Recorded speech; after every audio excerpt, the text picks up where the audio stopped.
guys! Today we are back inside to do something a little bit different. We're going to be making a bone broth. Now, this video is sort of adjacent to other videos I've done on gardening and composting. My main goal was to bring everything full circle. So not only did you see using vegetables to create compost to put in a garden to grow more vegetables, but also a way you can further reduce waste by using some of your kitchen scraps to make a broth. So today we will be making a chicken and vegetable broth, but really, as you will see here shortly, this is very customizable. You can use just vegetables. You can use all meat bones if you want. But with that, let's get to it and I'll show you what I'm making today. So what we're going to start with is a bag full of vegetable scraps and chicken bones. And what I do is every time I'm cutting up vegetables or boning a chicken or whatever, I just take an old bread bag, and I have that nearby, and I put as many scraps as possible in the bag so that I can make my broth.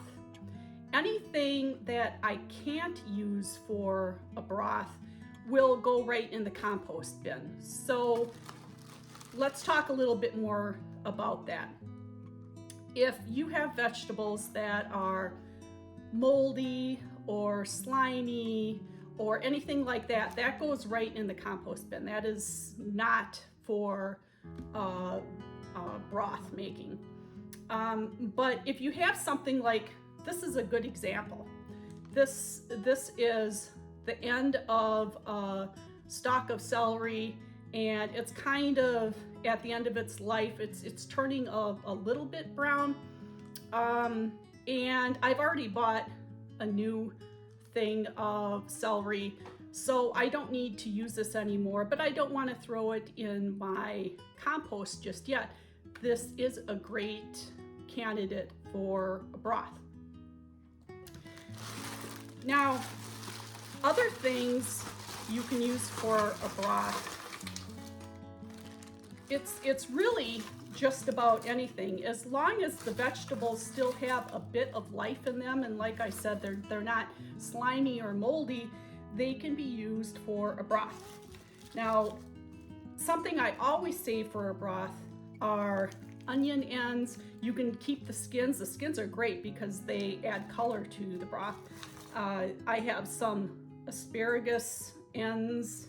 I have Brussels sprout ends that I've cut off. So really, and mushroom stems are also a great candidate. And a bunch of chicken bones from a rotisserie chicken that I had bought. Now, the only thing you really have to keep in mind is the ratio of sweet vegetables to bitter. And that is 2 or 3 to 1 of sweet to bitter. Now, what's a bitter vegetable? The Brussels sprouts would be considered a bitter vegetable. Anything in the cruciferous family would be a bitter vegetable.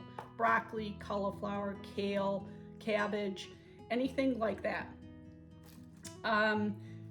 Sweet vegetables include onions, celery, carrots. Bell peppers are also a sweet vegetable. So you just want to make sure you have more sweet than bitter. If you use a lot of bitter vegetables, your broth is going to come out tasting bitter. So just make sure you balance it out. Again, 2 or 3 to 1 of sweet to bitter. Okay, I'm going to take the rest of this celery and put it in here. I'm just going to chop it up a little bit more. There's really no reason to be, to chop them up finely at this point. I've also got some green onions that I forgot I had, and they ended up in the bottom of my vegetable drawer, and they're kind of long in the tooth, but still good. They aren't slimy or anything like that. Those are going to go in. I also have a couple teaspoons of peppercorns, and I'm going to put in a couple of bay leaves.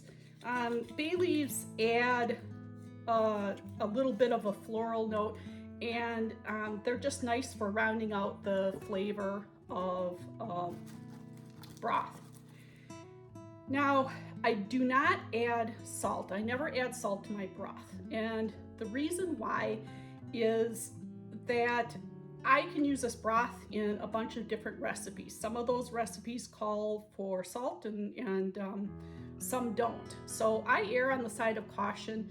I just make the broth without any salt, and then I add the salt in the recipe that I am baking that uses the broth. The only thing I need to do now is add a bunch of water and put it in my slow cooker on high for about 6 hours or so. You can certainly go longer. It will just extract more flavors. And just as a side note, I actually like to run my slow cooker outside just to prevent the house from building up the smells of a simmering broth in the summertime. So when the weather is cooperative, I will do this outside, and today is one of those days. Okay, 6 hours is up, and we officially have our chicken and vegetable broth. Now, I pulled samples at 3, 4, 5, and 6 hours because I wanted to see if the flavor continued to build from 3 to 6 or if I had a plateauing of flavors. So this was to determine mostly the minimum amount of time I would need in a slow cooker to make decent broth. So let me show you the results. Now, visually you can see here's 3, 4, 5, and 6 hours. There's been a general darkening of the color as we go longer in the simmering process. So my gut tells me that more color means there should be more flavor. So let's put that to the test. Okay, here is our broth at 3 hours. So let's take a taste sample. Now remember, there is no salt in here, so I'm not expecting to have great broth from a salty flavor standpoint, but I'm just looking for the basic, is there chicken and vegetables?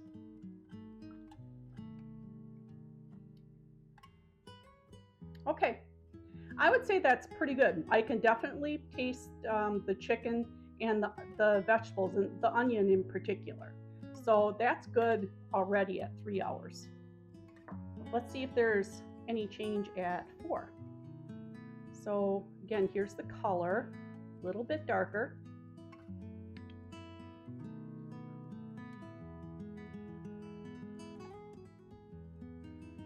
Yeah, I would say in this, the chicken flavor is a little more pronounced than at 3.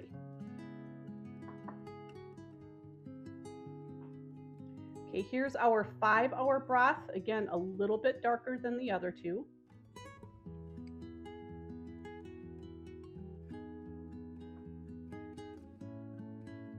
Okay, I can definitely taste the chicken, and I'm getting other vegetable flavors in the background than just the onions. So, definitely we're seeing a building of the flavor profile. Okay, and this is our final result at 6 hours. And again, this is the darkest of them all.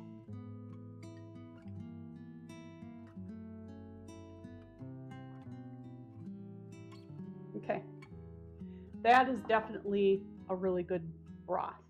and I'm super happy with 6 hours. Now 6 hours is what I typically simmer my broth for.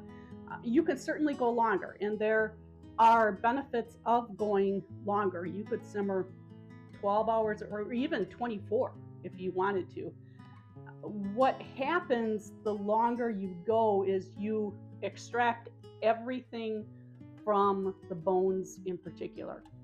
So you're going to be getting all of the collagen out, all of the nutrients from the bone marrow, so all the vitamins and minerals associated with that. You get a little bit more of a nourishing broth. Now, I would say that only goes for broths that have meat bones in them. I don't think you would get any more benefit in a vegetable broth by going 12 or 24 hours. I think you just end up with mushier vegetables. So for our chicken vegetable broth, we took it to 6 hours, got really good results. You can certainly go longer than that if you want to, but if you stop at 6, I think you will be happy with that. So let me show you what the broth looks like in the slow cooker at the end of 6 hours. Okay, here it is. You can see that it's pretty monotone in color. Our vegetables have definitely given up their nutrients. They're definitely spent. And our bones are, there's not a whole lot left other than the actual bones themselves. So this is what you should expect your broth to look like after about 6 hours.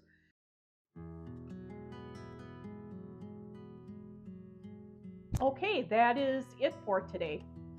If you liked this video, please be sure to give it a thumbs up and subscribe to the channel. And you can actually visit the channel. There will be a link at the end of the video. I've got a lot of videos there, more on gardening, but other projects indoors and outdoors that you can take a look at. There's a lot to view and things that might interest you. With that, thank you so much for joining me today, and I look forward to seeing you on our next adventure.